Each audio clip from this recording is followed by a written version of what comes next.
Hi, my name is Jennifer Mix, and I've decided to do my biography on George Washington Carver.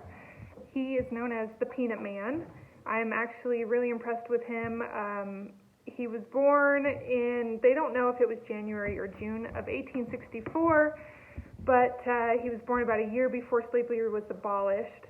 And the man who bought his mother was not actually for slavery, but needed help on his farm. Shortly after she gave birth to George, she and his sister and himself, they were all kidnapped and taken out of Missouri to Kentucky. The slave owner asked a neighbor to go find him. They were able to locate only George, and they traded a horse, the best horse, I guess, to get him back. So he was actually raised by the Carvers in Missouri, and was raised with their son Joshua, and they were kind of grew up together, were taught to both read and write. But since George was not very strong and was kind of sickly, he didn't work on the farm so much. So his mother, adoptive mother, taught him how to garden. She taught him how to use different medicinal or herbs, I guess, for medicinal purposes. She taught him how to cook. She taught him how to do mending, all the household chores. So he grew up in that kind of environment. When he was 11, he decided to leave and join school. Didn't feel he got too much out of that. A couple of years later, he decided to leave. And he kind of traveled around for a bit before he settled down to get his bachelor's degree.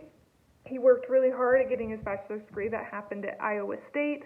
That was in 1894, and he got his bachelor's of science degree. He showed a lot of interest in agriculture, so he continued to go to school. He got his master's in 1986 from Tuskegee University. That's in Iowa. No, Alabama. Sorry, that's in Alabama. So once he was at Tuskegee, he was able to, he stayed there and taught there, and was there really for the rest of his life. He did not enjoy teaching, although all of his students really liked him, but his main interest was peanuts and agriculture, and he had learned a lot when he was a kid about how to treat plants and diseases in plants. And so when he was growing up, he was kind of known as the plant doctor, and he would go around and help farmers figure out how or why their plants weren't doing so well. So when he was in college, when he was teaching, he had noticed that in the South there was a lot of cotton that was growing, and there wasn't a high yield of cotton. After a while, the yield of cotton went down, and so he was actually the one that invented crop rotation. And so he learned that if you were to grow nitrogen-fixing plants, that would fix the soil. So things like soybeans and peanuts, sweet potatoes. If you rotated those through your soil, then when you went back to growing cotton, you'd get higher yields of cotton. So, and that's kind of actually what I have in common with George Washington Carver. I mean, there's not a ton, but I come from a family that's came from Ohio. We aren't specifically farmers, but my ancestors were farmers, big farmers, and I know I grew up on a farm, and I always saw the rotation of corn being grown, and then the next year it would be wheat, and then the next year it would be soybeans, and I kind of wondered why they always switched between the three, and my dad explained to me the difference and the importance of crop rotation so that the soils would have the nutrients that they would need to be able to grow their crops effectively.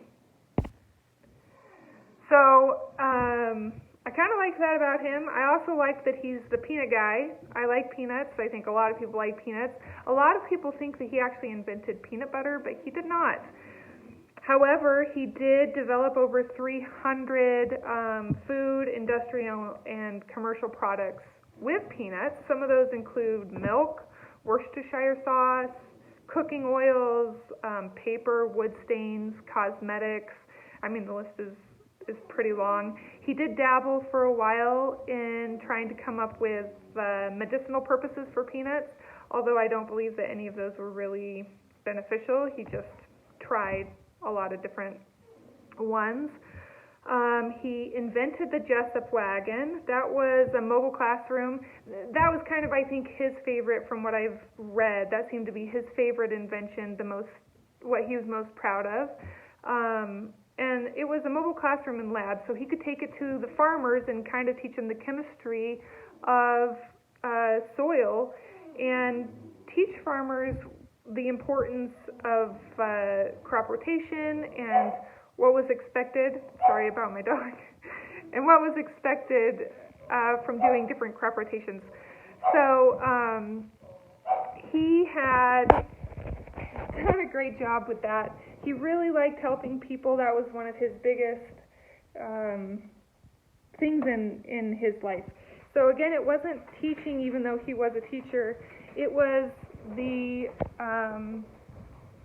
being able to help farmers. And he wouldn't just help farmers. He actually enjoyed doing brochures. He enjoyed sending recipes to housewives, and ultimately just kind of being a part of society and helping that way. So he lived a decent long life. He was in his 70s. He died, let's see, I think it was in 1943. So yeah, he died at the age of 78. He died from falling downstairs when he was at home.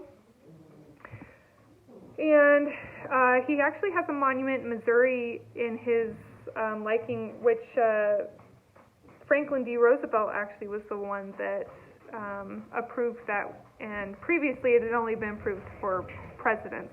So I think that's pretty cool. He was also inducted into the National Inventors Hall of Fame. So George Washington Carver, pretty great guy, pretty great biologist. He did a lot for biology. He did a lot for farmers and for us. And yeah, so that's what I chose. Thanks.